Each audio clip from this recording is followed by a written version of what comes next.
Why don't you pick on somebody your own size? It's Harmless Phosphorescence!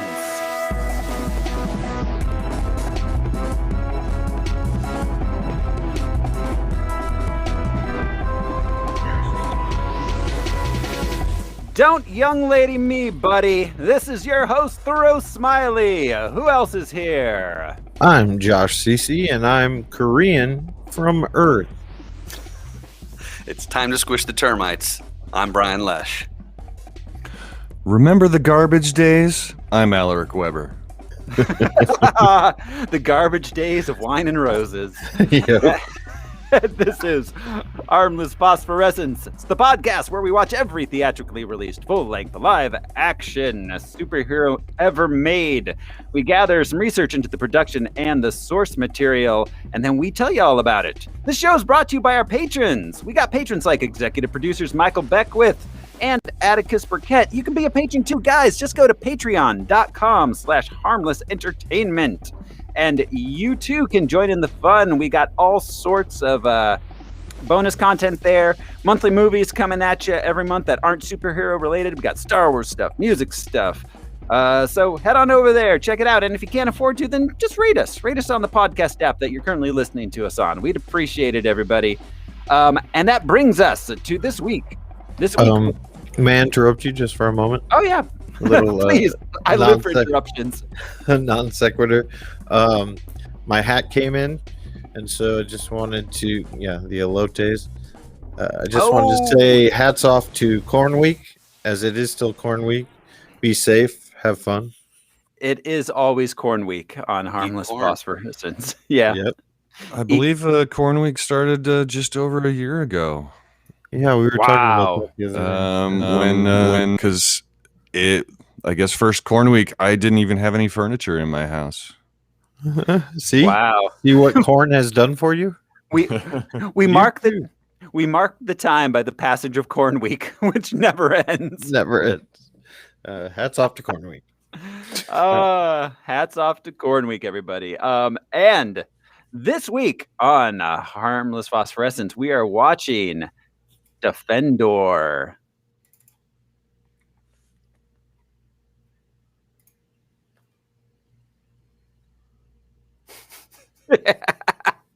Working on it. We're like a machine. Yep, like a really, really poorly oiled machine. There we go.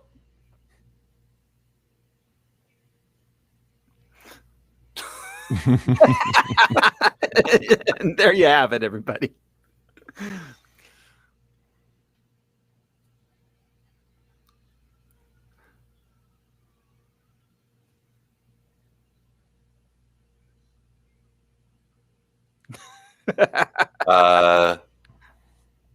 Oh, okay, I see. I'm on. What are you supposed to be? Your worst nightmare. He calls himself Defendor. Defender? Defendor. I want Captain Industry. Who? Evil mastermind. I'll probably know him then. Show me. Well, that kind of information doesn't just grow on trees.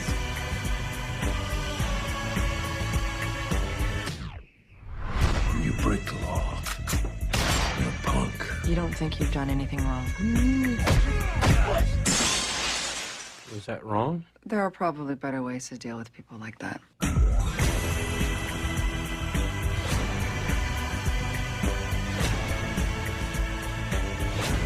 Trouble has a way of following me.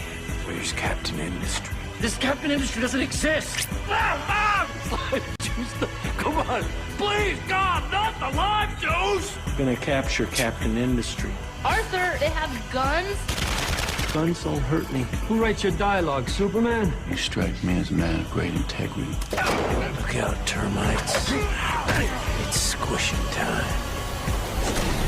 What's that? A jar. What is this supposed to do? Very little. Except contain a swarm of angry wasps. Hey, yo, whoa!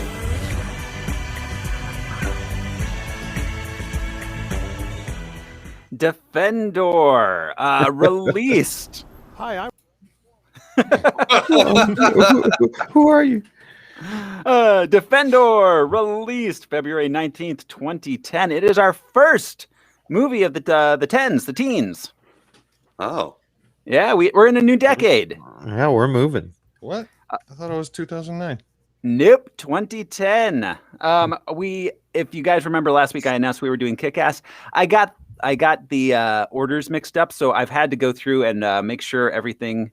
We got reshuffled a little bit going forward. It is released February 19th, 2010, in the United States. It was released in 2009 at the Toronto International Film Festival, but it did not see the light of day in America cinema until February 19th, 2010. Canada's not America. Keep saying it. I keep saying it. I keep saying it. Yeah. Canadians are grateful, though, I'm sure. Somebody's got to say it. It's like you're a flat earther, but it's just such a pragmatic. There are Canada 51 is not states, and America. Canada is one of them. I've heard it all. It has a running time of 101 minutes. It cost 4 million Canadian dollars, You loonies. Yeah. which is 3.19 million US. It took in $44,000 at the American cinema. Worldwide, actually. That is worldwide. It took in 44,000? How? Yeah. It was great. Yeah, It was great. The distribution must have been terrible on this. I wonder. Yes, it was. We'll actually get it. It was so it was well, here, let me just look it up now. It was real quickly. So it was owned by Sony Pictures. They decided not to release it theatrically. So the production company of the films, which usually is just set up to actually just run the operation of the film itself. They're usually self-contained, but they decided to release it themselves theatrically in the US. So it showed on 10 screens. Oh Wow. man, That's a shame. it is.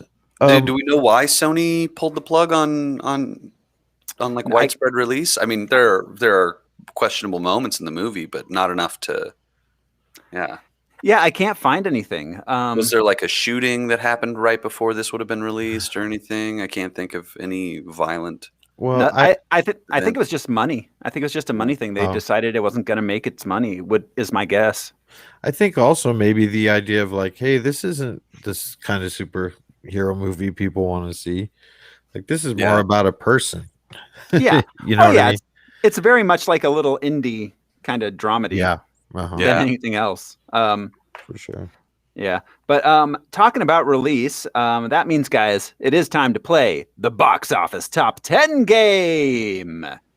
Yes, everybody, this is the game where I will count down the top 10 movies of the week of February 19th, 2010. The boys will try to guess what those movies are based on my description, and they will try to guess where Defender opened. Spoilers, Defender did not open in the top 10. All right, that was my question. Okay. It does, however, appear in the top 100. Gentlemen. All right. Well, let's guess the top 10, but we can also guess as our answer. Yeah, I want to know Anything. 1 out of 100. Let's raise the stakes. Yeah, where do you guys Al, you can go first. You don't go first very often. Where do you think Defender opened in the top 100? 67. Al says 67. All right. Brian. 44. Brian goes 44. Oh. Josh, what are you thinking? Well, I was going to use, the answer to Life, the Universe, and Everything. So 42. It's close Price to is right. Let's do it. 42. So Josh goes 42. Well, okay. So I'll really quickly, some of the other movies that opened that week. Dream Killer opened at number 92. I don't know what that movie is, but it earned $861. But I know what it's about. Yeah.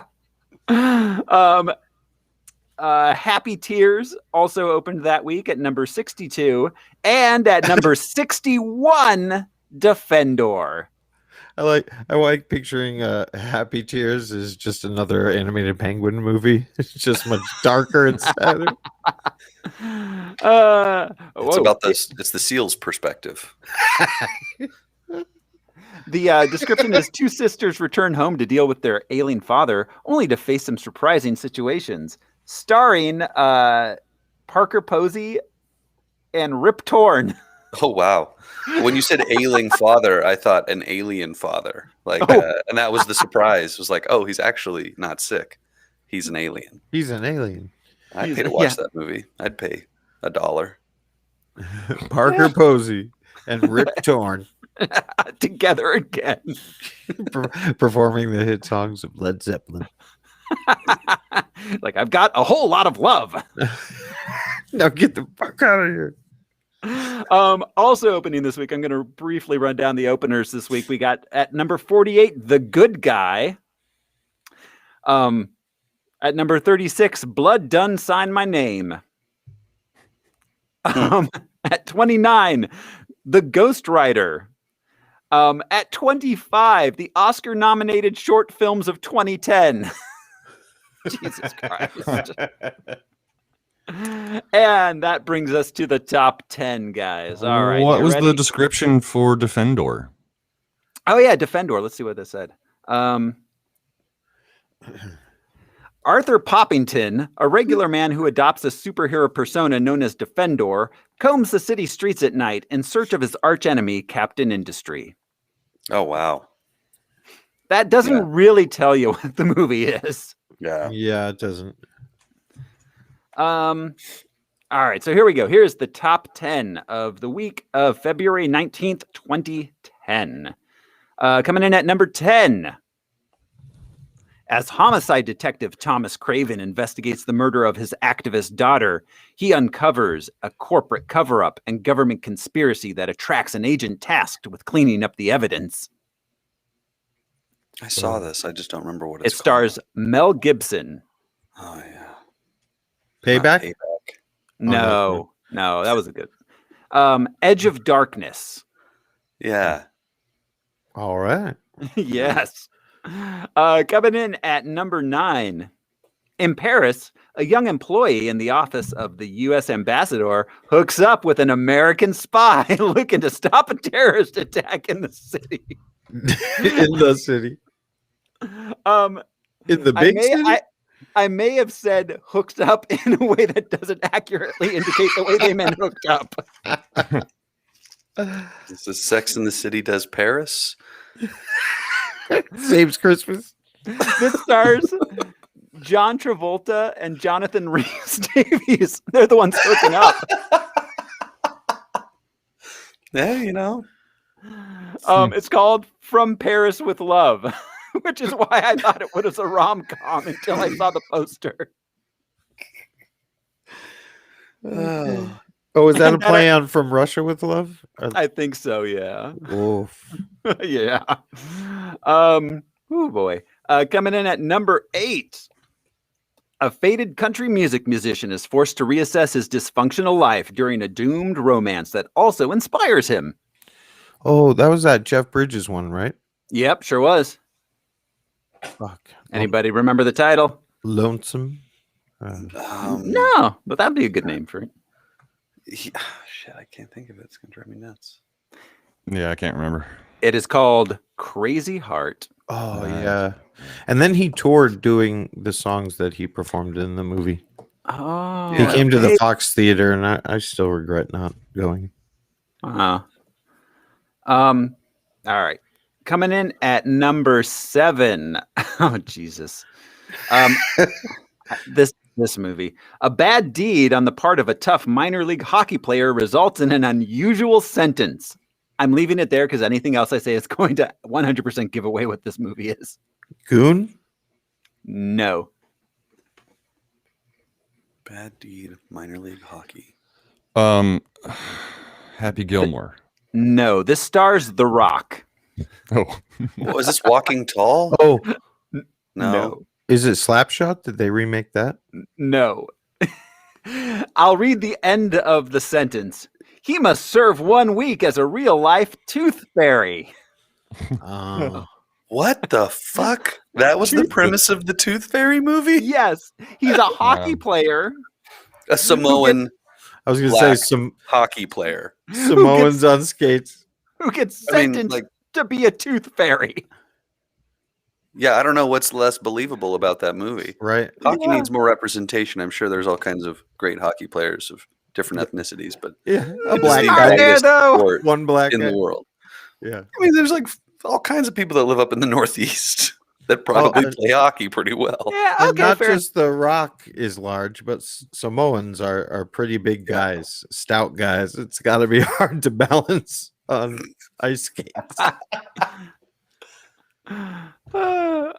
Coming in at number 6, romantic drama about a soldier who falls for a conservative college student while he's home on leave. Why does it matter if he's conservative? Yeah, was this made by Ben Shapiro? Right. Yeah, right. Starring Channing Tatum and Amanda Seyfried. Oh, Yeah, that's yeah, 21 Jump Street. tale of a bygone era for sure. It's called Dear John. Oh, What? yeah, Yeah. Oh God. everything about this sounds awful. Yeah. Is that the movie version of the Judd Hirsch show? I wish it was. I still think of that theme song every once in a while. Yeah. Yeah, totally.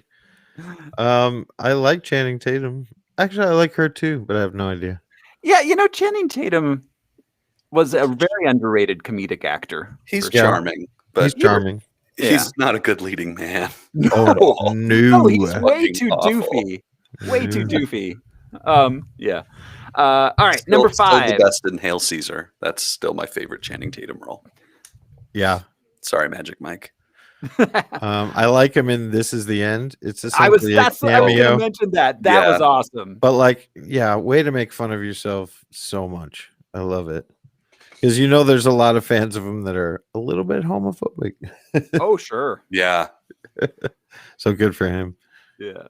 Number 5. Upon his return to his ancestral homeland, an American man is bitten. I'm going to leave it at that. he's bitten, And twice shy. Yes. bitten by another man or by a dog Yeah, where is he? or a Just vampire. It's upon his return to his ancestral homeland, an American man is bitten. So it's Transylvania. An American werewolf in London. You're on the right track. Curse of, or Attack of the Draculas. Twilight, the new batch. Lost in New York. Vampires in the Hood. In Brooklyn. The Wolfman, Benicio del Toro. That one. Oh, That's not bad at all. yeah. If you I don't, never saw that one. if you don't mind, one of my favorite quotes of all time is Anthony Hopkins in that, and he's like, "Don't look back. The past is a wilderness of horrors." Oh, Jesus Christ. Yeah. I heard him say that, and I was like, "Oh, Like, that's some true shit right there, man. I'm gonna finish this Wolfman movie." Yeah. Coming in at I've never seen the end of a wolf. this is the first one you ever watched all the way through. It's like, I bet it's a silver bullet. Next. Number 4. A teenager discovers he's very special and there's magic and stuff. Harry Potter. Sorcerer's Apprentice. No, It could be any of them. This one is Percy Jackson and the Olympians, Lightning Thief. oh, the colon thief. The Yeah. colon thief. Jude is super, super salty about this movie because it's like one of his favorite book series because, he read them as kids because they're kids' Yeah, books. He was a child at one point. That Still is checks out. mostly. Yeah. But yeah, this movie is not good, is my understanding. Oh God. Oh, number 3. Okay. A paraplegic Marine Born on the 4th of July, part 2. dispatched to the Coming moon. home. Dispatched to the moon of Pandora Oh, on a yeah. unique mission, becomes torn between following his orders and protecting the world he feels is his home. Avatar. Yeah. Avatar, the first blue bender. Yeah, what does he suffer from? He is paraplegic. I don't know. So is he in space too? Well, I mean, you still can't move your legs even without gravity. A fantastic point. In space, no one can feel their legs. Like, send that dude up. No one can feel their legs. Woo. Solid. And number 2, intertwining couples and singles in Los Angeles break up and make up based on the pressures and expectations of the holiday. Oh, Christmas Eve. No, remember this is the week of This is February February. 19th. The Valentine's Day Massacre. Almost. Valentine's Day, it's just called. Oh, Ugh. Yeah. I have a feeling it did much better the prior week. It should be called Prostitution Day. Let's be honest. Yeah. People exchange flowers and chocolates and such. I can't for tell you sex.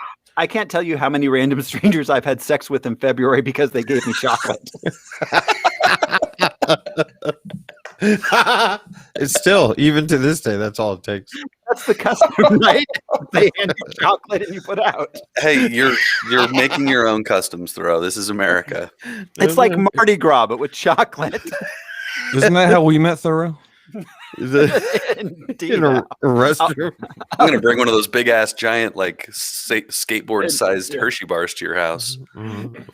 Or the 1 pound And hold it over your head. Like, in your eye. it's like it's Shock the Monkey. A different Peter Gabriel. Oh my god, that is hilarious though. That's a fantastic scene in a comedy movie. Just standing there and what was the song again? Shock Which the one? Monkey. Yeah, I'm pretty Shock sure. I think that's a South Park gag. Actually, just, Oh, is it? God. That's brilliant. Monkey, Holding the boombox with the Hey. like Well, trying to woo a woman. not to get too deep onto the Shock the Monkey connection, Don Ho covered that song and somebody whoa. animated a music video. Oh God, it was my Whoa. favorite That's weird piece crazy. of YouTube shit ever. I'll send it to you guys. But that is so cool because it's like late Don Ho doing it. woo. Watch Yeah. the monkey get hurt. Monkey. I love you. All right. Opening this week at number 1. In 1954, a U.S. Marshal investigates the disappearance of a murderer who escaped from a hospital for the criminally insane. Oh, Shutter Island. Yeah, boy. Yes, indeed. I watched Shutter that again Island. recently. It's terrible. I don't know how they did Wow. it. Was this Leonardo DiCaprio? And Yep. Mark Ruffalo Oh, and yeah. directed by Scorsese. Yeah. I remember watching it and just being like, what the fuck am I watching, man? What is this shit? Yeah, it was almost like it's a lot like this movie actually, which we'll get to. Yeah. Yeah, that does. Yeah, that it ends. Has everyone seen Shutter Island? Yeah. Yeah. Yeah, Yeah. it turns out he's a patient there. Yeah. Yeah. Yeah. So he's created everything. It was Number Earth one. all along. It was the trees. It's the happening. The trees. All right. Okay. So that brings us to Defendor. Defendor With an O. with an O, Yeah. not Defender. Defendor. And it sounds like a Star Wars planet with the OR. Oh wow, Defendor. Yeah. Yep. This was written and directed by Peter Stebbings. Peter Stebbings is not most well known as a writer or director. He's best well known as David in Too Close for Comfort. Wow. I don't remember that character. But... No, that's actually a movie. that was the Dead Night TV show. Yeah, I know. No, he's not best known for that. He's not best known for anything. He was in a bunch of Canadian movies that I've never heard of. Ruby Red, No Alibi, Drive, She Said, Picture Claire, Blue Boy and Girl in Pink. He played the bad guy in K-19, The Widowmaker. He was in that 2004 Regeneration. Jack and Jill versus the World, Never Cry Werewolf. These are all movies he acted in. He's basically a C-list Canadian actor. That's kind of where he's at as far as like his profile goes. He did a bunch Never Cry Werewolf. Never Cry Werewolf in a crowded theater. Well, what if you saw the werewolf coming and then you went to get the villagers and you got back and you'd already turned back into a dude and then all the villagers hate you forever? The boy who cried werewolf. So he let's see, he was in he had a recurring role in the Borgias last when that was on in something called Crossbones. Fair amount of TV, but this is his one big writer director bid. Must have been a passion project or something. He did also direct. He had a few other writing credits here and there, and he also did direct a movie called Empire of Dirt. But yeah, this is a full-on indie production. It was let's see. It stars, of course, Woody Harrelson as Arthur. We've I don't know if we've ever talked about Woody before on the show. I don't think he's been in anything we've done. Okay, so are you guys aware of the thing with his dad? No. I vaguely remember something. His dad was like a murderer or something.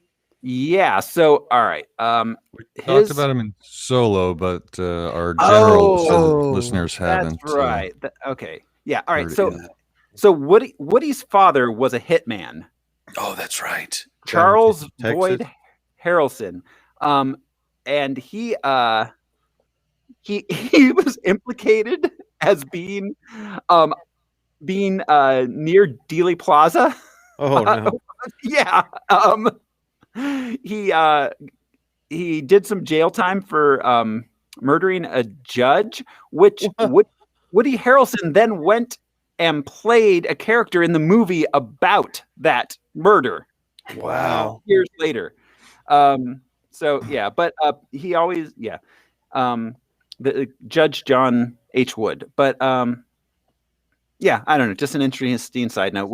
Everyone knows Woody Harrelson, of course. He's a phenomenal actor. Yeah. He really is. I don't know if I can name one thing, TV or movie, that he did that I don't like in one way. One other interesting tidbit: he was friends with Mike Pence in college. What? Huh. They went to college together. He said they knew each other. They were like not close friends, but acquaintances. They'd see each other occasionally, talk, were friendly. And he said, he was always a very passionate guy. I don't know if we'd get along nowadays. Well, yeah. I mean, he just, probably try and get him stoned. Yeah. Well, and he and McConaughey not grew up together, but they came up together, right? They were friends way before we even knew who they were. Oh, I don't know. I have this crazy promo picture of the two of them. I'll look for it and text it. But they're easily like 20 years old and they're like hugging each other and they have only vests on. Oh, wow. That sounds 100% like how I'd picture them. Yep. Like leather vests. Yep. Yeah. Oh, yeah. Yes. Leather vest. We got Kat Dennings as Kat. She's she's Kat Dennings. She started as a child actress in the 90s. Let's see. Doing commercials and such. Her first big role was in Sex and the City. She played the city. I first noticed her in The 40-Year-Old Virgin. Yeah. And I've loved her ever since. Yeah. She's beautiful. That Nick and Nora's Infinite Playlist was probably it's still going on. Yeah. Of course, we'll see her again in Thor, The Dark World. She is the best part of those movies. Yeah, she is. God, she was great in WandaVision. Yeah. I really, really liked her in that. But yeah, she's Kat Dennings. She did quite a few years in network sitcom jail, Two Broke Girls, which I've seen roughly 5 minutes of. Yeah, I've left it on before, and it's laugh track and restaurant comedy. Yes, indeed. Sandra Oh as Dr. Park. I love her. Is this our first time talking about Sandra Oh? Because wow. Yeah, I think so. Yeah. Eve Pilastri, man. Yeah, You guys haven't watched Killing Eve. It's incredible. Yeah, it is. Although I don't know, the newest season. Oh, I loved it. It was so weird. It was fine. I don't know. The first season is. I don't think either season 2 or season 3 has held up to season 1, and for me personally, but it's still fun. I still like it. I think they kicked the fun and weird up like to 100 compared to the first one. Yeah. No. Oh, yeah. No. It's way more over the top. Yeah. Way more over the top than the first season was. I just sent everybody the picture I was talking about. Just Nice. FYI. Oh, wow. Oh, I love it so much. Is he wearing a Wonder Bread shirt? Wow, I wonder. It looks like No he pun is, intended. Yeah.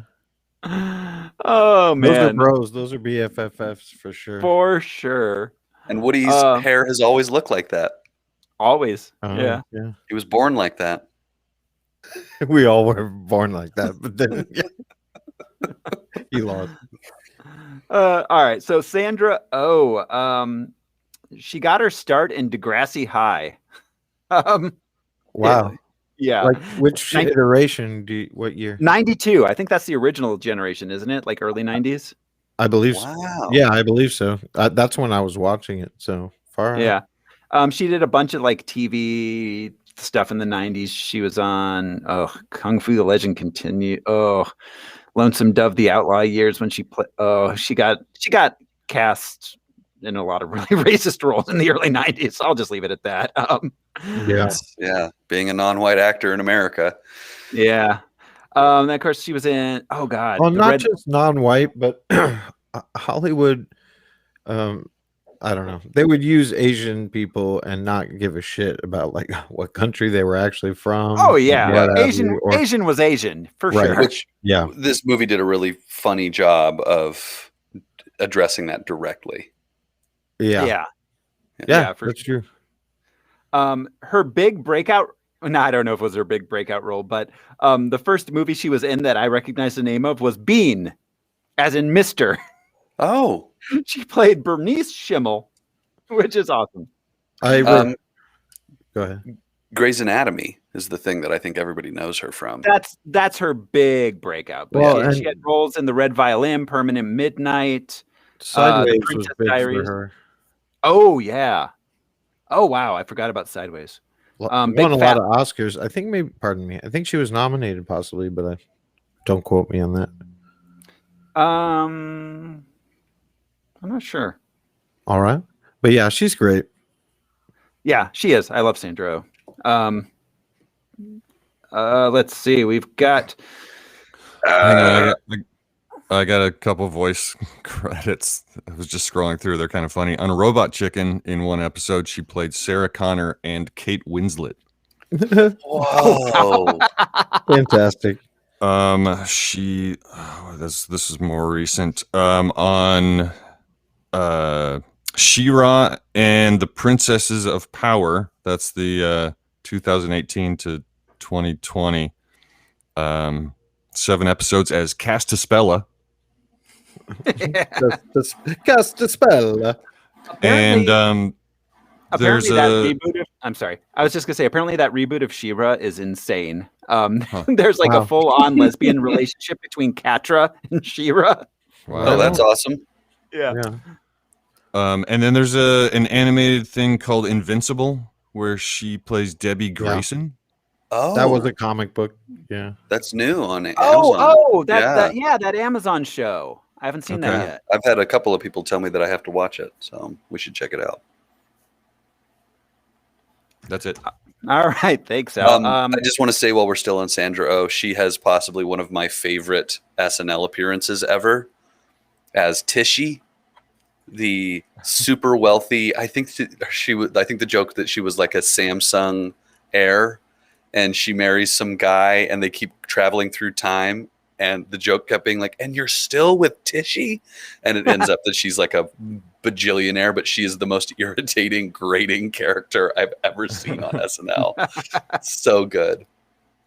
Oh, I'm gonna have to Google that one. Yeah. Her SNL appearance is one of the better ones of that year.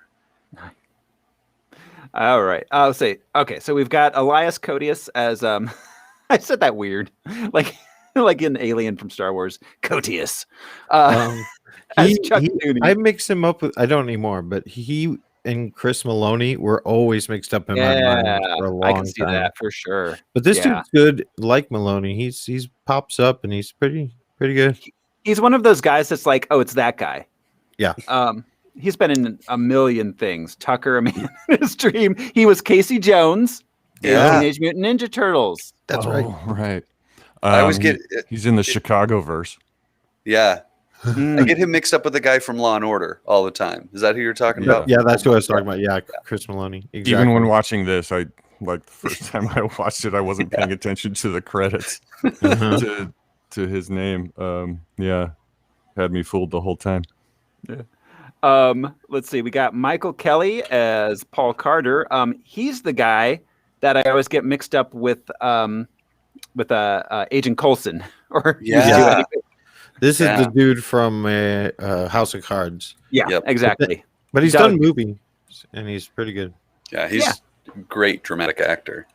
Yeah, he is. He's been in a bunch of stuff. Dawn of the Dead, The Adjustment Bureau. Yeah. We'll see him again in Chronicle. Is that the Lego movie? No, it's Bionicle. Bionicle movie. I can't wait to do that one. Oh my God. Jude made me watch a movie last night called Titanic, The Legend Continues. It's an animated film that came out in like 99. And it's the most insane thing I have ever seen. It's just the wreckage as it sinks. It's a musical, like in the style of like a Disney film, of a Disney animated film. And it has an animal plot running parallel with the human plot, which the human plot is basically Titanic. It's basically the movie Titanic. But then the animal plot, all of a sudden, there's a bunch of Gonzalez mice from Mexico and a dog that raps. And they do an entire rap song called "It's Party Time." The dog raps. It's party time. The dog that raps is dressed up like a '90s like Fresh Prince b-boy. And meanwhile, Bill rats are eating everybody. Yeah. All right. So Lisa Ray stars as Dominique Ball. Who the hell is Dominique Ball? Oh, she was the news reporter. That was in like one scene. Okay. Yeah. Yeah, Lisa Ray. Let's see. Lisa Ronnie Ray, Indian descent. She's mostly a model, and in a bunch of Bollywood films. Let's see. We got Graham Abbey played the captain, the police captain. Which was an interesting take on a police captain. Yeah, he was very empathetic and measured, and like he understood Arthur. You know what I mean? He wasn't a dick to him. I liked that. Yeah, exactly. He mostly, let's see, he was in John Woo's Once a Thief, Madness of King Richard, Till Death Do Us Part, Degrassi: The Next Generation. The new batch, essentially. Yeah. He mostly has stage credits. He does a lot of Canadian stage work, a lot of Shakespeare. Oh my God, so much Shakespeare. So that's what he mostly does. Kristen Booth played Wendy Carter. That's the wife of Paul. She was in Detroit Rock City, Cruel Intentions 2. Oh my God, a movie in 2007 called Young People Fucking. At least you know what you're getting. Yeah. She's just watching. Yeah, geez. And then a ton of TV. Dakota Goyo as Jack. That's the kid. Did he do anything since then? Let's see. He was in the film Dark Skies and Oh. The Rise of the Guardians. Yeah, the owls of Gulhu. Galooly. Baloo.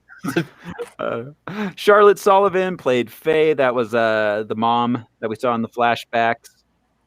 She does a bunch of supporting stuff in a bunch of movies, like all these guys do. Harriet the Spy, a lot of TV stuff. I have a feeling these are a lot of people that are just friends with Peter Stebbings, the writer-director. Yeah. And then, Tatiana Maslany as Olga. That was, I believe, one of the other prostitutes. Yeah, she was the one in the car that he offered the crack to. Which, that's right. Yeah. Oh yeah. Yeah, I was surprised to see her in that. So that's about it for the production. I got a few reviews here. Yes. Scuba Steves says Harrelson in his own movie. Now that's a rarity. 3 stars. I don't know what that means.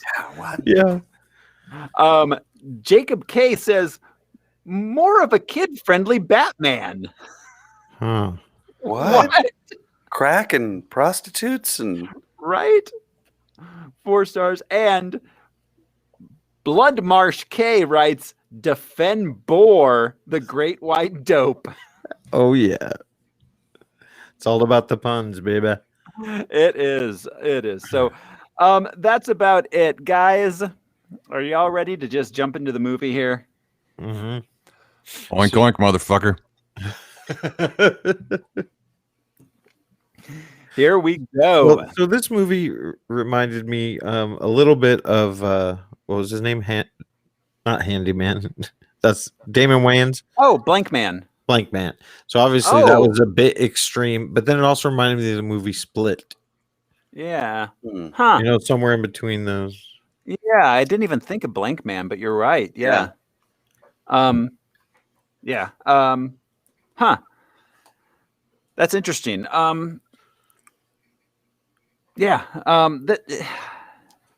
is going to be an interesting one to talk about because I mean, like, Arthur is clearly mentally disabled in a way. Like, he's not autistic. Like, he's actually like, yeah, it's like a diminished capacity type. Yeah. Just, and we hear it from his grandfather later.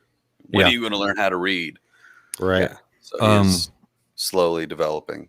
I can't remember if it was mentioned, but when I looked this up on Wikipedia, it mentioned fetal alcohol syndrome. Oh, I thought I heard that had come up. Huh. Yeah. Okay, that's interesting. That makes sense too And with the learning whole mom. dis- Yeah. Right. Yeah, Mom the mom. backstory. So we open on Arthur. He's a developmentally disabled man who's being interviewed by a psychologist about assaulting a dry cleaner. So It grabs you from the get-go. yeah. It does. Yeah. And the psychiatrist scene is a trope, but this was interesting. It started out allowing you to believe that maybe this was in Arthur's head. Turns out it's not, but I mean, it is and it isn't, because what's actually, with the whole Captain Industry thing, I mean, that's No, I know, kind of- but she's talking what to we him for see. something specific. Yeah, what we see. Yeah, His what we actions. see seems to be actually reliable. His descriptions of, I fought 12 guys. Right. That was Not- Yeah. Yeah. So so we cut to a city street in the middle of the night. Arthur's dressed up as a superhero. He's patrolling from a rooftop. Then in a car, a prostitute's getting roughed up by some tough guy. Arthur confronts them, discover that the guy is Chuck Dooney, undercover cop. Arthur asks him about someone named Captain Industry and then beats him up. And he's a crooked narcotics agent. Yeah, super crooked. Well, and he uses Yeah. the guise of being undercover to just go wherever he wants and fuck with people. Yeah, But exactly. he's not investigating shit. No, he's just committing crimes. The first time we see the throwing of marbles. The The throwing of what? marbles. Oh, the marbles. Yeah. Yeah. Well, okay, so what's funnier about his devices are not the devices.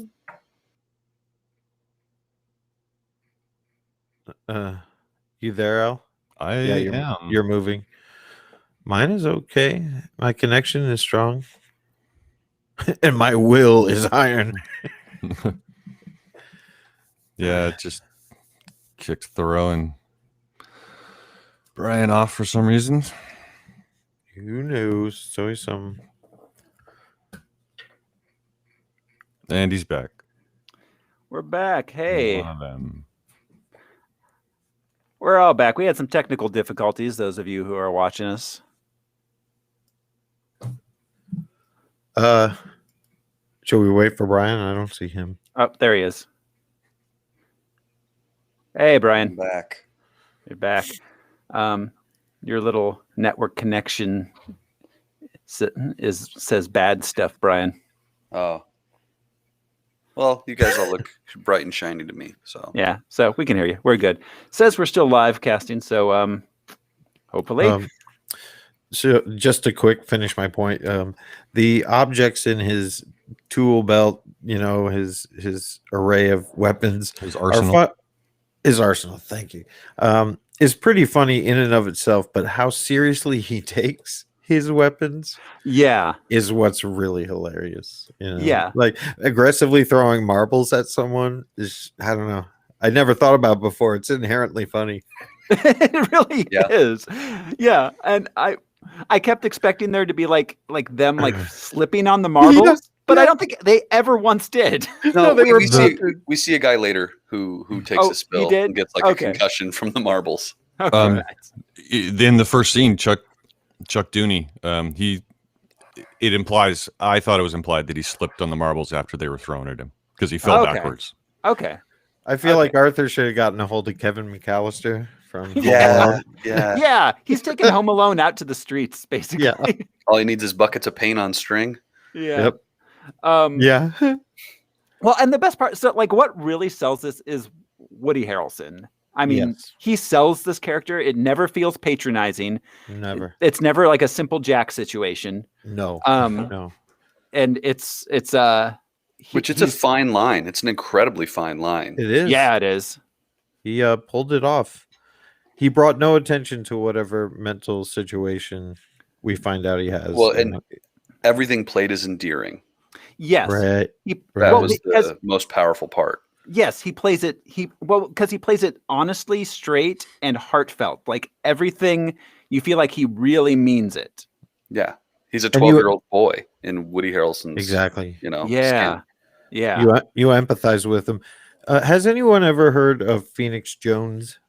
He's no longer active or whatever, but he No. was a vigilante in Seattle, and he actually is the guy that sparked off the local heroes, the patrol cities, mostly to call the cops. But he had a full on latex suit and everything, and couldn't use lethal weapons, and so it just reminded me so much of that. Huh. Like that person isn't insane, but there's something going on in their reality that this fits into. Do you know what I mean? Oh yeah, yeah, for sure. All right, so a little later, Arthur is in a diner eating. A couple cops come in and see him and arrest him. Then down at the police station, we discover that Arthur calls himself Defendor. He talks to the captain, who's sympathetic to Arthur, connects to him over their grandfathers both being in the war. Because Arthur uses a trench club as a weapon. Yeah, that was badass. Yeah. Yeah. Yeah. Negan style. Oh God, yeah. He lets Arthur go after confiscating the trench club. When they're not looking, Arthur steals the club back. Arthur is so sneaky. He Yeah. really is, especially with this particular cop. Yes. I liked how Captain Fairbanks got him to reveal his name. He's just like said, "You seem very noble" or something. But then he says, "Great men know each other by name. My name's Roger Fairbanks." Mhm. Yeah. Yeah. And Arthur copied like his little hand rubbing thing before he does that. Like, yeah, Mhm. yeah, like it's something, a social cue or something. yeah. And But then- go ahead. I was gonna. If you're continuing on the point, go ahead.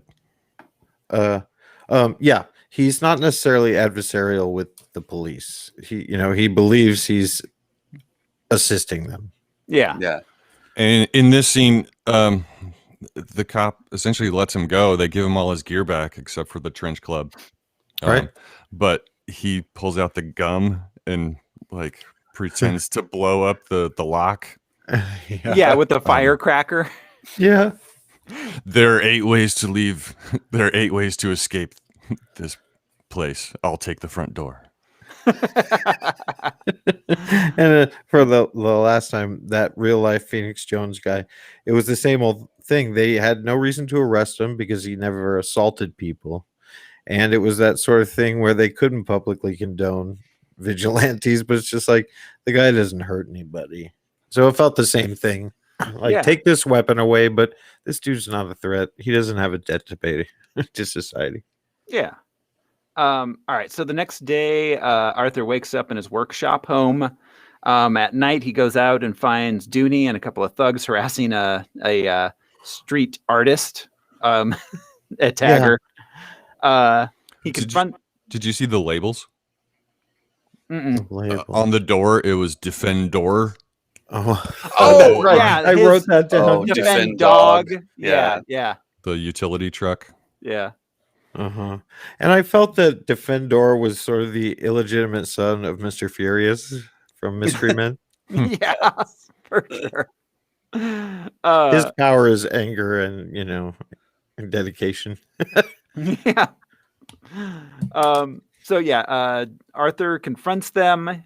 He manages to injure Dooney with the Hornets. The jar of angry wasps. Yeah. That was brilliant. Yeah. Then he gets beat up by the other thugs. The prostitute from the car the night before is in the alley and witnesses it. After a flashback of the night his mother left him to go live with his grandfather, she does the thing about like, I'll see you in the moon. Yeah. The prostitute manages to help Arthur get up and back into his truck and goes home with him. She tells him her name is Angel. She smokes a little crack. A little. She smokes a lot of crack, man. Yeah. Special occasions. They bond a bit. She tells him she's going to stay with him for a few days because Dooney's pissed off and he's her meal ticket, and she does trying to stay out of his way for a while. Arthur, Meal ticket, and also looming over her is she knows he could actually arrest her and ruin her life. Yeah. Yeah. Well, yeah. So then the next day at his job. Oh, and that Arthur goes to sleep and she steals one of his comics. Then the next day at his job as a road construction worker, his friend and boss, Paul, takes him to the hospital because of the injuries from the night before. Paul's wife and son arrive at the hospital too. They all care very much for Arthur. Then back at the police station, Chief is on the phone with the commissioner. They have an undercover cop. They're in with a gang of bikers. Dooney comes in. The chief keeps that fact a secret from him. He clearly doesn't trust Dooney. Like, he knows what kind of cop Dooney is. Yeah. Back at home, Arthur and the prostitute bond. He tells her that he's after a supervillain named Captain Industry. She tells him she knows Captain Industry. It's a criminal named Radovan. He's a Serbian gangster who smuggles guns, drugs, and is a human trafficker. And non-pasteurized cheeses from France. Yeah. She tells him he has to pay her $40 a day for information on where Radovan is. I like the bit with Sandra Oh where he's like, is that too much? Right. But I don't think he knows. And then he brings up the Rockford files. Yeah. Like, Rockford had to pay for information. Mm-hmm. All right. He's right. another little indicator. It's subtle, but that he sort of raised himself watching TV, reading comic books, watching superheroes.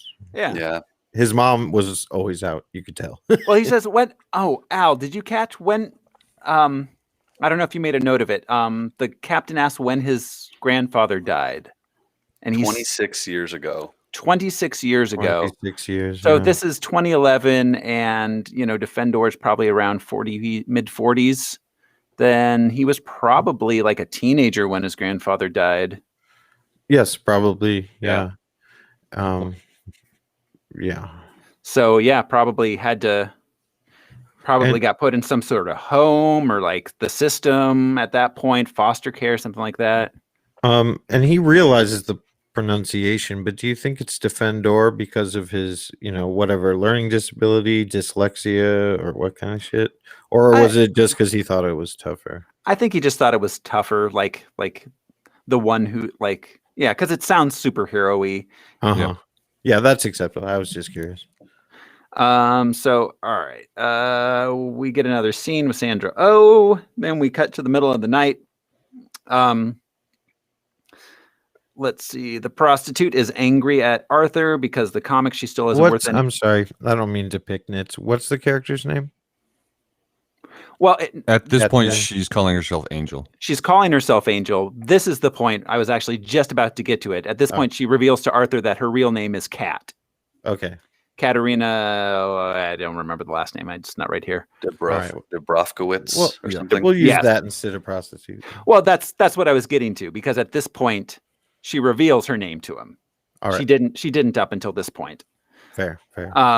Yeah. So they bond a little bit. She reveals she's secretly a good writer, or at least was told she was in high school. Arthur encourages her to pursue that. Yeah. The things we were told we were good at in school. Like, thanks, guys. That's real helpful now. Uh-huh. It's also revealed that apparently Strontium 90 and the Hellbound gang sucks balls. That is a fact. Yeah, that's a long graffiti statement. Issue number 1 was going to fetch her $4. Yeah. And so Kat plays two roles. Yeah, he mentions the Lois Lane thing, but then also from a superhero movie standpoint, she's the sidekick without making a big deal about it. Yeah, she is. She's the sidekick. And she's also like Robin. She's simultaneously Robin and Lois Lane. Yeah. Yeah. The archetypes. Yeah. Mm-hmm. So she tells him she doesn't really know where Captain Industry is. When she went to Radovan's house, she was blindfolded when she was driven there, but it's somewhere out in the country. It's never revealed what city this is. It's clearly a Canadian production filmed in Canada, Like but Toronto. Yeah. But it's never revealed like what the name of the city is. They refer to it as this town, this place. Oh, Hammer. They call it the Hammer. The Hammer. They call it the Hammer. Yeah. Okay. Huh. Little note: the DJ is actually a well-known DJ. I didn't make a note of his name, but he's a well-known actual radio DJ from who's has been working since the 60s. Damn, I didn't write his name down. All right, I'm sure I'll look it up. Al loves looking stuff up. He loves that shit. Look at him. Jim Ladd. What's that? Jim Ladd. Jim Ladd. Yeah. Yeah. Still around. Yeah. Right? I think he's on Sirius XM now, I think. Yeah. But he started off as like a Southern California like radio DJ in the 60s kind of guy. The AM radio, back when AM radio was radio. Right. All right. Let's see. We cut to Dooney delivering a prostitute to Radovan. We see that the cops are surveilling the house. Like he's DoorDash. Yeah. Well, no, Radovan gets everything delivered. Like pizza, way to go. Chinese food, prostitutes, guns. Probably in danger if he goes out. Yeah. let's see. Then that night, Kat says she'll show Arthur where Dooney hangs out and does his crimes. We get a preparation montage with Arthur and Kat. He's like getting the wasps out of the tank and like doing a slingshot. Getting stung. Yeah.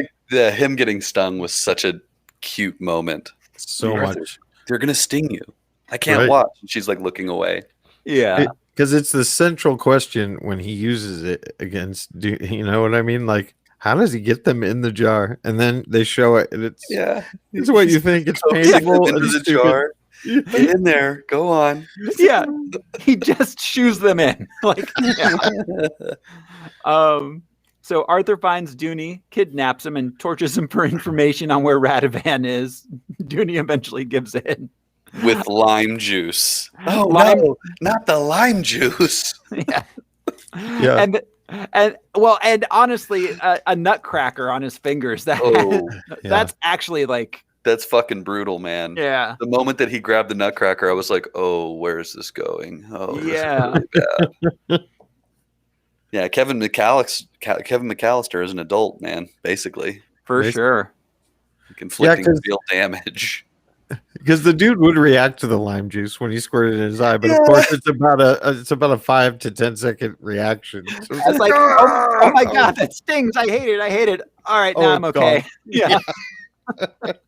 Not the lime juice. Oh, I'm never oh, gonna God, forget that. please. Arthur shows up at Radovan's house and spies on him. Arthur and Kat have some more bonding time. He encourages her to quit drugs. Then we cut to the next night. Arthur's following Radovan to a meeting with Dooney and a bunch of other guys in his gang. He tells them there's a shipment of guns and girls coming in 3 weeks. And he has that sweet sort of attitude of like drugs are bad and guns are bad. You know what I mean? Like very simple. Yeah. Yeah. Yeah. He's like, these things are bad. So let's Right. stop Those are them. bad guys. Yeah, exactly. Yeah. Let's see. Radovan. Arthur's cover gets blown when the wall just falls over. If you think Radovan is right for you, contact your doctor. When the wall falls over, that was just a perfect comedic moment It too. was. Yeah. They're all just looking at him. They're all just staring at each other across the room. Yeah. Did we even mention who plays Radovan? I don't even know if that came up on our. I did not Right. recognize him whatsoever. Radovan Kristich was A.C. Peterson. Huh. I He was just on realized. Saved by the Bell. He was the dark agent in Agent Cody Banks. Ooh. of course. as we all know. Let's see. Let's see. He was in Run, The Cradle Will Fall. On the 12th day of Christmas. It was the 13th day of Christmas was revenge. Oh, that's what I was. Yeah. All right. So then Radovan tells them they need to kill Arthur. He gets away. He has to hide in the dumpster. That was funny. Yeah. When he jumped into it, it was in the Yeah. trailer. But yeah. Well, and Parkour. And the first time that he jumps into the trash, he says, "Remember the garbage days." Yeah. I Yeah. was about that up. I love it. The salad days, the garbage. Yeah. Like those were the days, my friend. Well, and this is clear that he has remembered the garbage days, Yeah. Right. not just Oh. jumping into an empty can. Yeah. He's Do you think learning. Yeah. Do you think he had to like sort of scrape for himself as far as things he needed? Because Grandpa was a dick. We saw. Yeah, I don't know. He might have been a dumpster diver I I'm think sure. so. as Sure an he adult. was. Probably as an adult, not even as a kid. Well, and at this point, he has a job, so he's got What he said to himself about remembering the garbage days, that was like, he's telling himself to remember when it's safe to jump into Yeah, a dumpster exactly. from a yeah, that great is height. what he meant. Yeah, for sure. So, and at this point, but he knew them. yeah, Sorry, what? At this point, but at this point, he jumps into a full dumpster. right? you know? Yeah. Exactly. Well, and I thought it was cool how he had to hold his breath so the steam from his breath didn't give away his whereabouts to Dooney. That was a Yeah. cool shot too, with him It was. laying horizontal and Dooney smoking crack on the other side of this trash can. Mhm. Yeah. So, all right. Yeah. Arthur goes to the police captain, shows him a video of the meeting, but the captain tells him the video doesn't prove anything. Arthur goes home and asks Kat to get more videotape. She goes out with his debit card.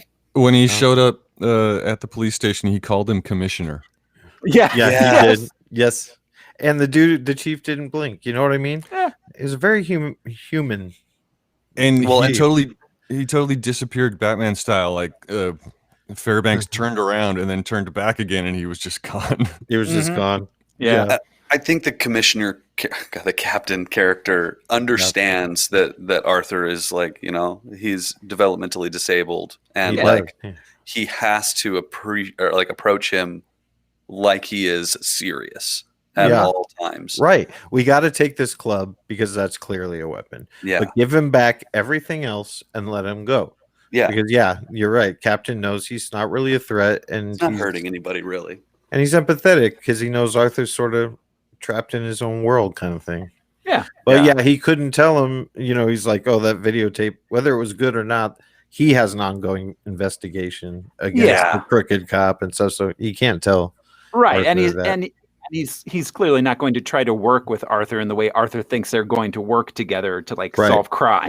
But he does appreciate that Arthur can and does know information that he wouldn't know, the captain. Do you know what I mean?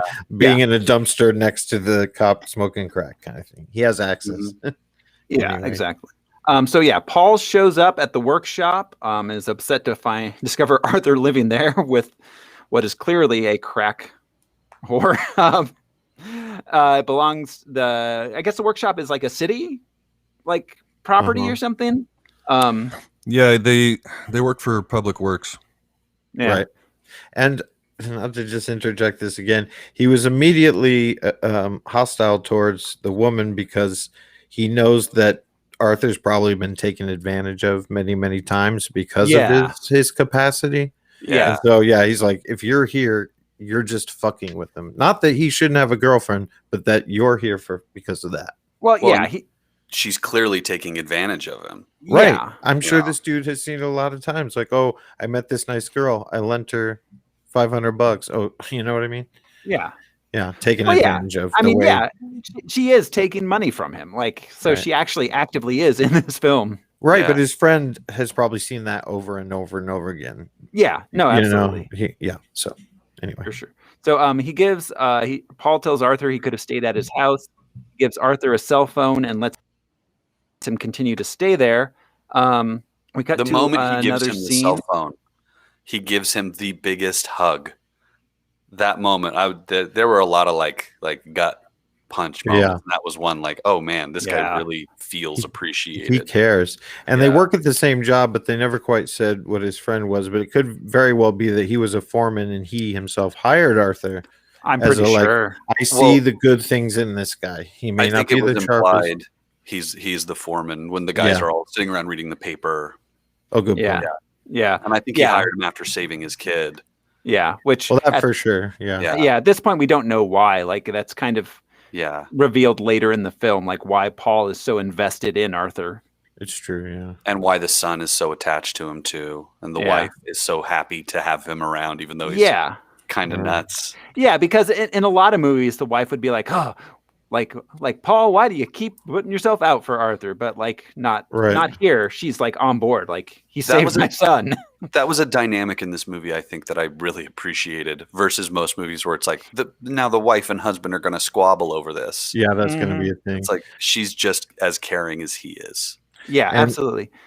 And he obviously, his friend knows he can't have a complicated job or a job with numbers and stuff. But however, if he just went to random construction sites, most people would probably turn him away because of his, capacity. It's not like the military where it's strict, but he would have been passed up and probably was a lot.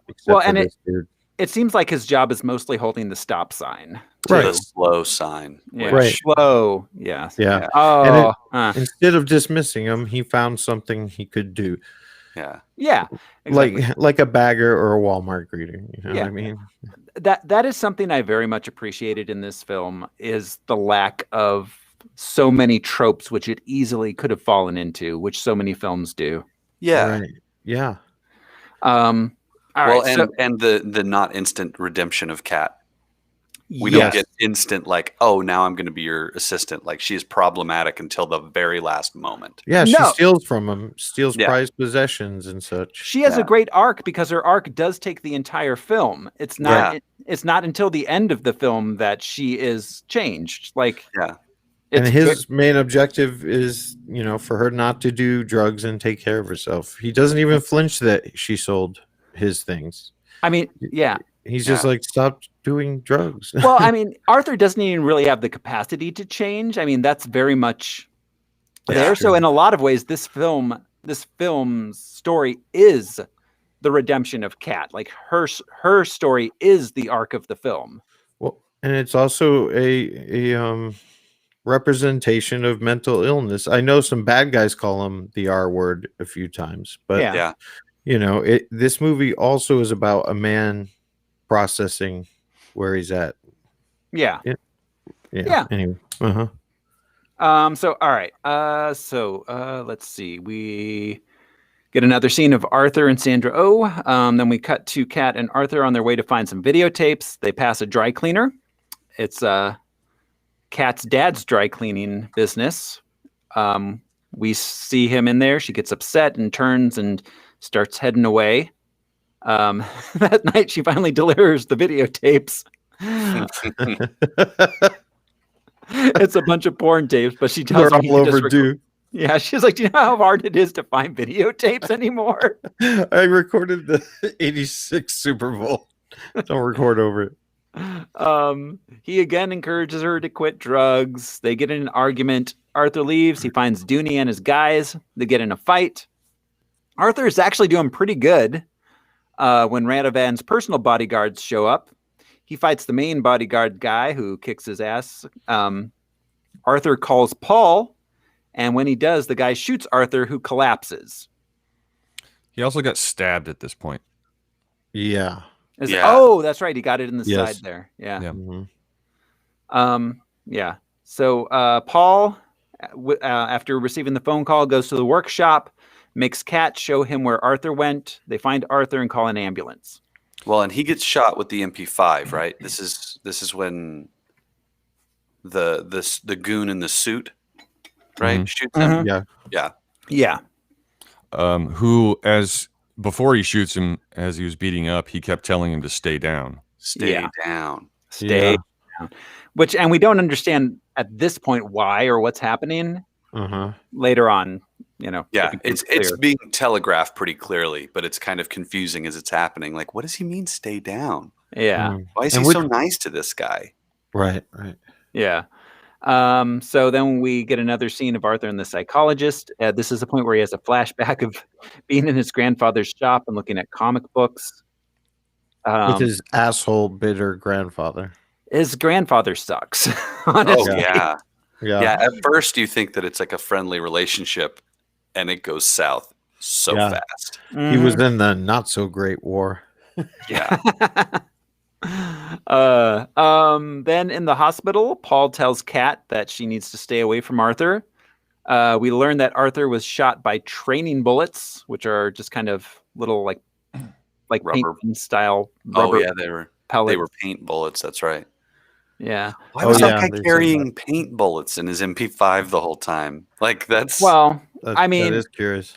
It's because he's the undercover cop, and he doesn't want to actually kill anybody. But that's like a dead giveaway if you do end up having to shoot someone for your mob boss. He's going to wonder why they're not dead. Good point. Well, if you happen to shoot a fellow cop, it would look like real bullets because of the paint, and the cop would probably know that. That makes sense. It's like, this is our boy. Play dead. Yeah.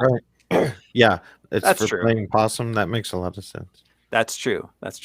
I'll buy it. I like it. Exactly. Survey says. Yeah. That's like that was my one gripe with the movie, and this movie stands up. Holy crap!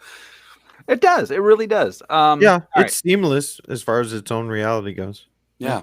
It wasn't like the last movie where Oh. they didn't even tell you the reality they were in, really. All right. So Kat says goodbye to Arthur. And at this point, she reveals that her father sexually assaulted her as a child. She was the first one that he did that to. And Yeah. he has Yeah. continued doing it. He's Yes. continued. Yeah. That was He- like a very big reveal. Mm-hmm. And Yeah. it explains her life Yeah. choices, Yeah. you know? 'cause Her she choices, right? Yeah. She Yeah, had to she's- escape her father. She had to escape her father. She's trying to self-medicate her PTSD. Right. Yeah. So Yeah, and it's got some sort of Travis Bickle vibes there when he goes Yeah. to the dry cleaner, protecting the young girl. Even Yeah. though he's misinformed or not clear. Well, and she says it to him while he is unconscious. Oh, and right. because he had said earlier in the movie that, like, when I get injured, I go to a happy place and I get better. And that's like, he's just awake, but pretending to be asleep. He's literally playing possum. Like he Yeah. was pretending to be asleep when his mom came in and told him she was leaving. Yeah. Oh, wow. He wouldn't goes- get beat if he was asleep, right? Yeah. There are layers to this. It's Yeah. weird. Wow. Really? Yeah. Yes, Yeah. a really good film. All right, so she leaves. Dooney informs Radovan that Arthur is alive. His bodyguard's a cop. Radovan and Dooney take out the undercover cop, and the cop's surveilling them. He sends another thug to go kill Arthur in the hospital, but when the thug arrives, he finds Arthur is not in his bed. We cut to Kat's father's dry cleaning business. Arthur's there in his hospital gown. He beats up her dad and shoves him in a garbage can. He was garbage. He wanted to go in there. He wanted to. Yeah, he kept saying that. He wanted to be in there. Yeah. Very simplistic thinking. Yeah. Yeah. We cut to the psychologist who asks Arthur why he's after Captain Industry. He tells her that Captain Industry killed his mother. Then we get the flashback of Arthur and his grandfather. His grandfather tells him that drugs killed his mother. The drug pushers are the ones who are responsible for her death. They're captains of industry. Yeah. Which is where the misunderstanding of Captain Industry comes in. Yeah. Yeah, as a comic book centric kid, that's how Right. he interpreted, the phrase captains of Captain. industry. Yeah. Yeah. Like Captain America. Uh-huh. Yeah. And he didn't have the capacity to ever understand it later on. Yeah, it Yeah. was a simple A to B in his Yeah. mind. It was very clear to him. We cut to Arthur in court. The judge, Paul's there to try to take Arthur's side. The judge orders Arthur to be psychologically evaluated to see if he's capable of standing trial. There's a reporter there who wants Paul to talk to her, but she ends up writing a story about Arthur. Then through a montage, we see that the public has become enamored of Arthur as a public figure. That plexiglass cage that they had him in was one of the most comic book moments. I mean, those are real. Yeah. Those exist in these like revolving door courtrooms. Uh-huh. But just seeing him in that, I was like, holy shit, he's a comic book hero now. Like he looks like he's in a comic book movie. Out of all these scenes, they'd all felt like a guy playing comic book hero. Here he is in front of the court. Right. Yeah. It like cranked up the like talking to the captain thing to another level, because him talking to the captain is the other element that feels like a real superhero moment. Mhm. Yeah, True. for sure. So then we cut to the psychological evaluation. They're just finishing up. Sandra Oh tells the judge that Arthur's not fit to stand trial. She wants him to be released. He Judge needs says, guidance. yeah. Is The ju- her real takeaway. Yeah, and the judge is like, well, we can't just let him go. And she's like, but we have to keep him out of jail. Like, he can't survive in jail. Yeah, no way. Well, and the list of things that she diagnosed him with were tragic. I mean, like PTSD, God. depression, ADHD, Ooh. developmental issues. I forget what else was on the list. FAS, the fetal Yeah. alcohol. Yeah. Yeah. Yeah. So then And Paul the agrees. judge empathizes with him, I guess, because he says, "Oh, sounds like me." Yeah. That was an interesting moment. That was like this weird, like, humanity in the justice system that doesn't necessarily exist. But Yeah. Yeah. Well, I mean, it's funny because none of the people, like the people in charge, aren't all necessarily bad in this film. yeah, Like the No. captain, the judge, the Sandro, all of these people in a lot of these like realistic superhero movies would be like corrupt or like unwilling to Right. like listen or like hard edged. But yeah, or just Yeah. don't care. They're just Yeah. you're Right. just another digit in the big machine kind of thing. But they all care and they all empathize and can humanize him as a person. It's Right. weird. It Yeah. was I'm very not- surprising at each moment. Like it got me every time. I'm not sure if I missed it when I glitched, but when he's last talking to the psychologist, he asks, "Was I wrong?" And she says, "Honestly, I don't know." I don't Yeah. know. Yeah. Yeah. It's that moral dilemma. It's classic and age old. Is it okay to steal a loaf of bread to feed your family? Is it okay to hurt someone who hurts others? Yeah. She doesn't know. He doesn't know. None of us know.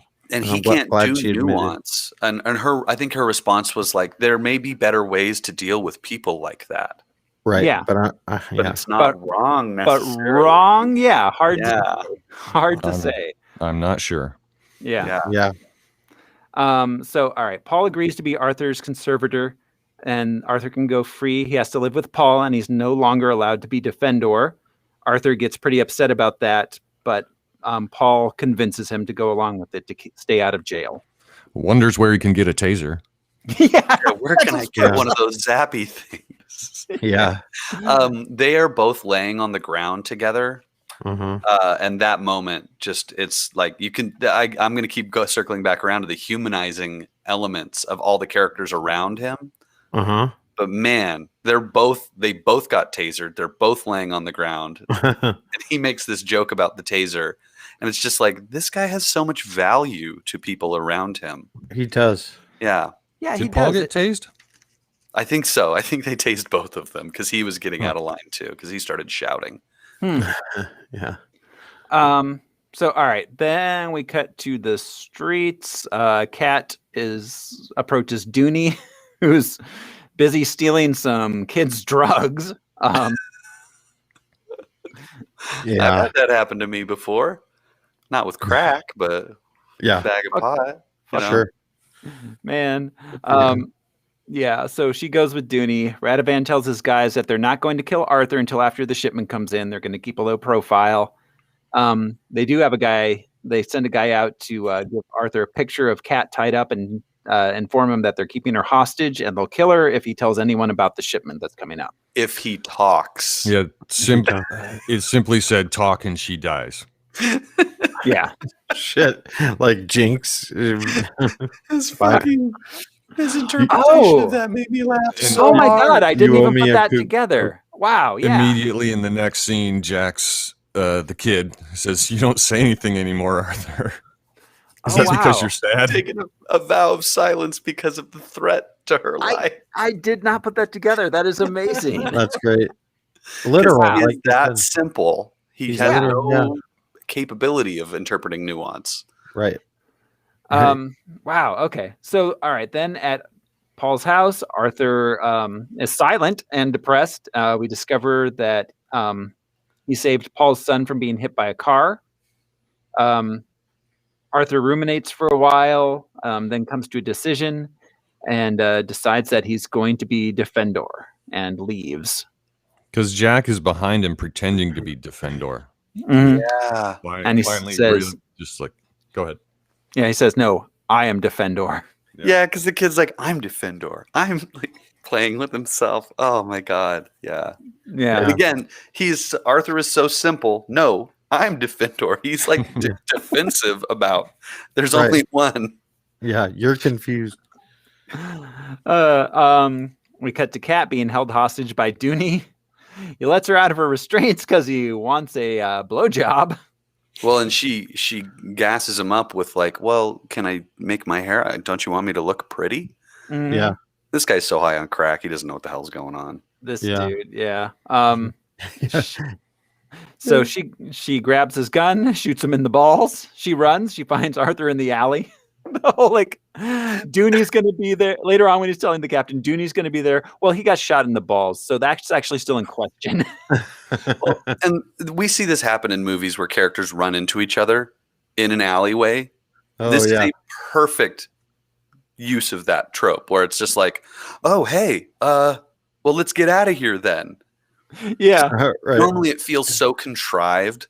Yes. But she didn't need to be saved. He didn't need to save her, like, That's what I appreciate is because he was going to save her, but she saved herself first. yeah, Yeah. it was great. So they go back to the workshop. Arthur tells her he's going to stop Captain Industry as it's the night of the big shipment. He was able to tell time by the phases of the moon because that's like what he pays attention to. It's the Because only of his thing. mother, yeah, because of what his mother told him when he was a child. Well, and if he's dyslexic, and that's probably in there, yeah, it was probably hard to read a clock. Yeah. For Yeah. him. Yeah. So she, let's see, she wants to give him the gun. He tells her guns don't hurt him because he believes when he got shot that he didn't die because he's can't be hurt by guns. He believed it beforehand, Yeah.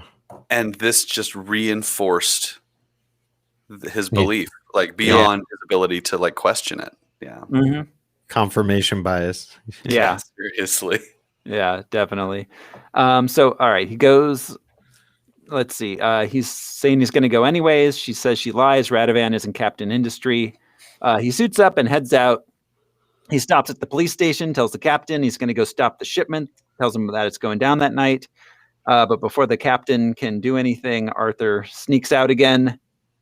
The captain tells a couple of his guys that they're going to just them go out and meet in the parking lot. They're going to, like, apparently he doesn't want the word getting around because he probably doesn't want Dooney to find out. Yeah. Yeah. Well, and I think when he realizes Arthur is missing, that he was going to not to involve Arthur necessarily. Yeah. It's like, oh shit, man. No. Like you can see the panic Yeah. in his face of like, oh no, this is going to be a mess for Mhm. him. They're gonna Yeah. kill him. Yeah. So Kat is worrying and she decides to head out also. Then at the pickup site, Arthur arrives. He causes a lot of chaos with marbles, hornets, and when he's trying to throw the thing out the window and it just lands in the box next to him on the seat. Yeah. He's like, uh-oh. The truck, him just ducking and like rolling Yeah. the truck through so slow. Oh, it's like, it's the anticlimactic hero moment. It was so weird. Well, there were so many like funny little moments that weren't necessary, like when like when the one thug was like playing with the brass knuckles and he dropped it. Yeah, Oh, and he was chewing on it a little bit. yeah. I mean, like That's right. like all those little things, like, and it doesn't make the film less poignant, like, and it's not slapsticky, but it's real. Yeah. It makes it real. It makes it feel like real bored criminals expecting nothing to happen. Yeah. Yeah. Well, Arthur with his like wrist communicator opened the bee door or the wasp door. That was one of my favorite. Like, He's got a new weapon here, the aftershave Molotov cocktail. That's right. Oh, yeah. he's been slapping. I forgot about that. Kevin McAllister slaps the aftershave on his face. Yeah, you're Cat right. moves in with him. All right. So let's see. He managed to take out a few guys and then confronts Radovan. Kat arrives just in time to see Radovan shoot Arthur. Arthur tells Radovan that he killed his mother. Radovan asks what her name is. He says Faye. Then he like asks the last name. He's like honestly trying to remember if he killed her. Right. Like, and there's a moment here where Rativan's like, well, he talks about like how it's sad that like some of the prostitutes die, and like he seems like he's honestly trying to remember and like he like offer condolences about killing like he's a terrible person, but he's also like trying to show some humanity now and again. It's really, but he's complex. He's not just an evil villain, you know. Yeah. Which is real. It's interesting. Yeah, I'm sure there's plenty of these guys that like human traffic and stuff that are like human beings, like they're evil fucks, but also they're like, you know, it's sad. We don't want these women to die, but you know, they're gonna. This moment also reminded me of Magnum. Did you watch The Sunrise or Archer? Did you watch Regis this morning? When he just shoots the Russian. Yeah. Huh. Yeah, because just the turn and shoot, like, oh fuck, I have to shoot this guy. Yeah. Yeah, so then he manages to get up, he hits Rativan with his club. Rativan shoots him again and turns and walks away just as the cops arrive. There's a shootout going on in the background. The big shootout is off screen, essentially. While Kat tends to Arthur, he's dying. She promises him she'll quit drugs and become a writer. He tells her he loves her. She says it back, and then he dies. This was legitimately like a sad, sad moment. It was, but good for them for doing it. Yeah. Every superhero movie finds a way that the superhero isn't dead. Yeah. So it was sad, but it was real. Well, because the first time that Rativan shoots him, or Radovic, Ratatouille, Rativan Kristich. Yeah, he shoots him twice, and then he gets back up and is still alive, like a comic book hero. Yeah, it's those last two shots that kill him. Yeah, he probably would have survived. He gets the first up two. out of adrenaline, and he very well, if like EMTs had arrived, might have survived a couple shots. But the last two did him in for sure. We cut to a memorial for Defendor. The public considers him a hero. Then we see Kat. She has a home, and she's cleaned up, and she's writing. We roll credits. Even Ellen, the psychologist, showed up with her kid at the mural. Yeah. Yes. Yeah, she did. Her kid tacked a wall. Mm-hmm. Yeah. Yep. And it was interesting the way Kat Dennings looked to her left, which is where the camera was when she at the very end when she's typing. A wasp flew by. Yeah. Oh, huh. Interesting. Yeah, the wasp was it flew by her head and led us into the credits. Yeah. Right. But it feels like in comic book movies, a tiny indication that maybe he's not dead. Yeah. Well, yeah. Anyway. Interesting. Oh shit! What was the song in that rolled with the Treat like it was hammer. Whatever that song is. Rumble, like Yeah.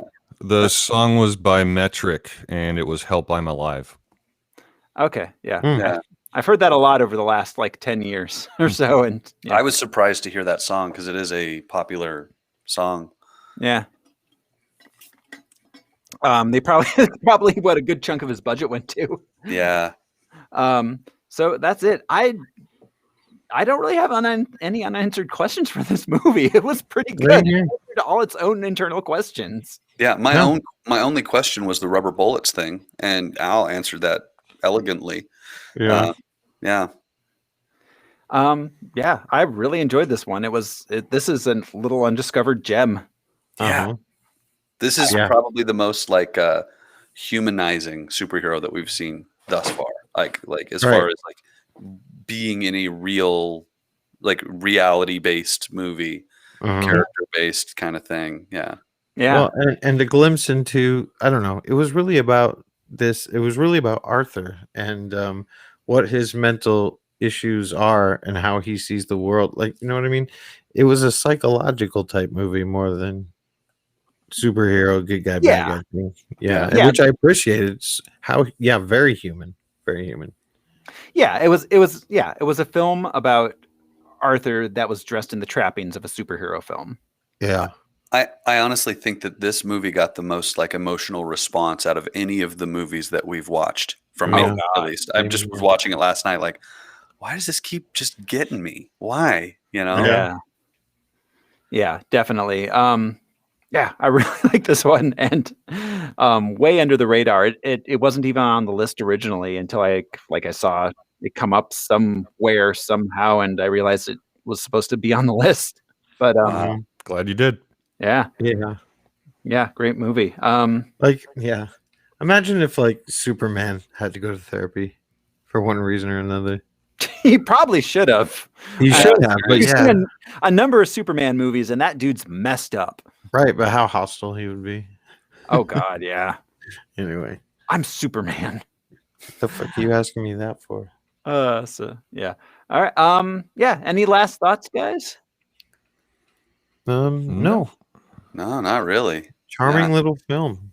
Yeah, really was. All right, you're ready to rank it? Sure. Oof. Yeah. Yeah. Let's see our rankings. This one's rough. I just because it's so different. The one it most reminds me of is probably Unbreakable. That's exactly what I thought too. Split. If you ask me, Split. Because Well, yeah, but we haven't gotten to Split yet. The one that's currently on our list that it most reminds me of. I see. Yeah, then I guess that one. But yeah. Let's see. Which so Will you scroll up? What's number 21? Superman Returns. yeah. Do Sky High, The Mask, Constantine. I mean, like, it's better than a lot of these movies, but in a very different way. Yeah. Um, This movie didn't have a lot of flaws. It really didn't. You know. what about above superhero movie? It was better than that. Oh, absolutely. Where is superhero movie? 34. Yeah. Oh, superhero movie. Yeah, I mean, I think this was better than Orgasmo. yeah, I mean, I agree. Yeah. This is like a top 20 easily. I don't think it breaks the top 10 necessarily, but I think it's better than Orgasmo, and that's funny because it is similar. It's a small independent film about a superhero, like in a real life situation. I mean, was it better than Batman 66? I don't know about that. Yeah. It made a little more sense than The Crow. Yeah. Like It did. plot wise. Not just thematically. Yeah. Well, and Batman 66 is essentially up there because, we loved the product itself, the colors, the characters, but yeah. this is probably a better movie. It was excellently written. So, well, we could put it between Blade and Unbreakable or Unbreakable and The Crow. Al was right. It made more sense than The Crow. I mean, I think this was better than Unbreakable in a lot of ways. Those emotional beats in Unbreakable just didn't land. A lot of it didn't, yeah. You know? A lot of them, in retrospect, seem very, like, cold and, like, precise. Yeah. What about between that and Blade? I can see that. What do you think, Al? That looks good, I think. Blade's a pretty kick-ass movie. It is. It is. And I mean, it gets to a certain point where, like, we can say, like, for instance, like, this movie probably has a better script and is truer to its own story than, like, a lot of these movies up here. But in the end, it's not that kind of superhero movie. Right. Yeah. So I think that's a fair place. All right. Yeah. That's my vote. I mean, it's going to be interesting when something like Super comes around. Which a lot of those are coming soon. And where those will wind up against this kind of thing too. Yeah. Well, and next week especially is going to be interesting because next week we've got another one of these. We'll get to that in a minute. But I think that's fair. So are we all there, guys? We'll put it at 15 right above Unbreakable. Yeah. Sounds good. Are we all cowabunga on this? Yeah. Cowabunga all around. Number 15, and this movie only made $44,000 in theaters. And it was made by this like B-list Canadian actor that's hardly done anything. I love it because the rules are made up and the points make no sense. None whatsoever. But I feel like this is a good choice for this movie. Me I think too. so. I really enjoyed this. And so that does bring us to next week. Next week, we're, as we had recently promised, and now we're coming to it. I put our dates for all of 2010 here so I don't get them mixed up again. Next week, we've got Kick-Ass. Cool. So that's another kind of like realistic superhero Yeah. movie. Yeah. So yeah, that'll be interesting. Kick-Ass, that will be our next week one. And I think that's it for us, everybody. I think so. Thanks everybody for listening. This has been Harmless Phosphorescence. This has been your host, Bro Smiley. And now it's time for me to make like a jet and take off. I'm Josh Cece, and remember to buy Poppington brand popcorn. I'm Brian Lesh, and I'll see you on the moon. I'm Alaric Weber, and Plastic Man writes my dialogue. That's dope. Thanks, guys. We'll see you next time. Bye. Bye.